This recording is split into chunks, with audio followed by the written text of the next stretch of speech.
And to end this week, we're off to Berlin. Now we're sitting with a cutting-edge vibe, but almost 70 years ago it sat on the front line of what was to become known as the Cold War, the standoff between East and West that lasted for decades.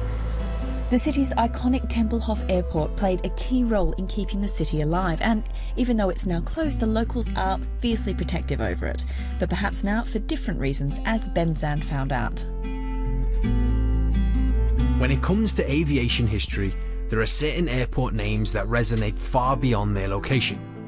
Croydon Aerodrome in London and Le Bourget in Paris all played a big part in defining air travel in the 1930s. But Tempelhof was perhaps the most iconic. Originally built in 1927, when the Third Reich came to power, it was remodeled by Hitler's architects, who turned it into one of the largest buildings in the world at the time. And after the Allied victory, it helped keep Berliners alive, thanks to the famous airlift against the Soviet blockade in this part of the city. In short, there's a lot of history here, both dark and awe-inspiring. But what about its future? Since its closure in 2008, the airfield and these huge runways have become the city's largest open space, a mecca for outdoor activities, everything from kite skating to rollerblading.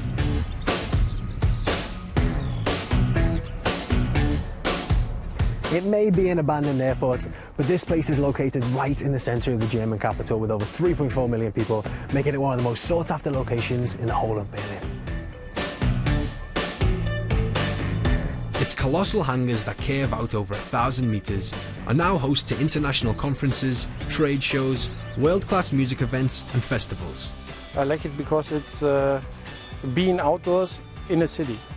It brings so many cultures together, and everyone in Berlin knows Tempelhof, everyone comes here. This particular runway is actually really good. It allows you to have freedom and do whatever you like, rollerblade, longboard, walk.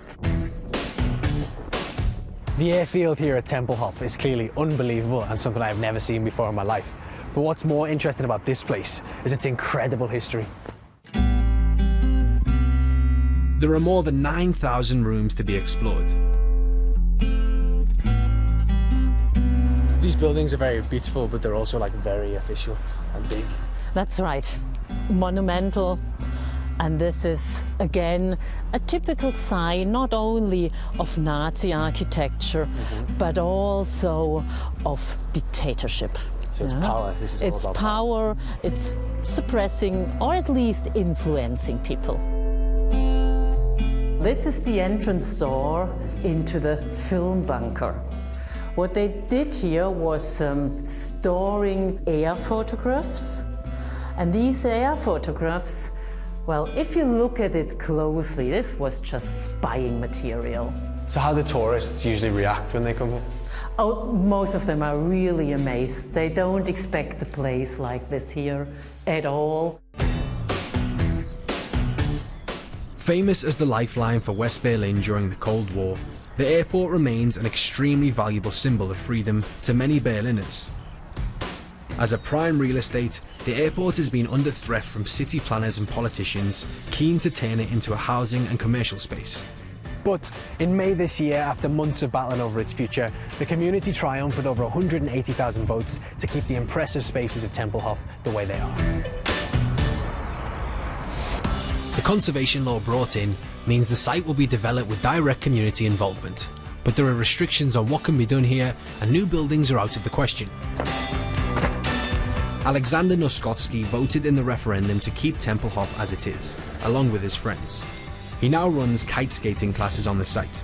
You have here the perfect place. It's really many space you have here for make a wind sport.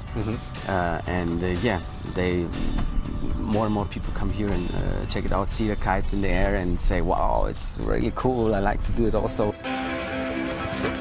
Kite skating is one of the most popular activities on the grounds of Tempelhof Airport, attracting tourists from around the world.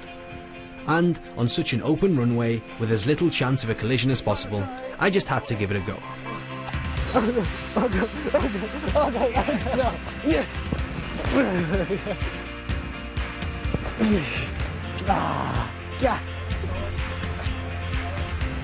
Oh God, that was hard.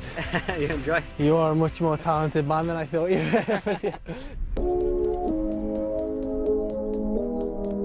This really is my type of place.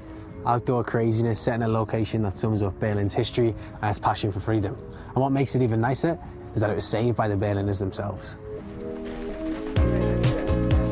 But some critics say Berlin is in a desperate need of affordable housing, and Tempelhof, despite its historical value, would have solved the problem.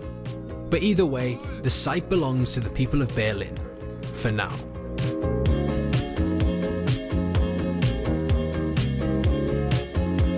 Well, sadly, that's all we've got time for on this week's show. But if you want to keep up with us while we're out on the road in real time, you can sign up to our social media feeds. You probably know how that works by now, but if not, details are on the screen.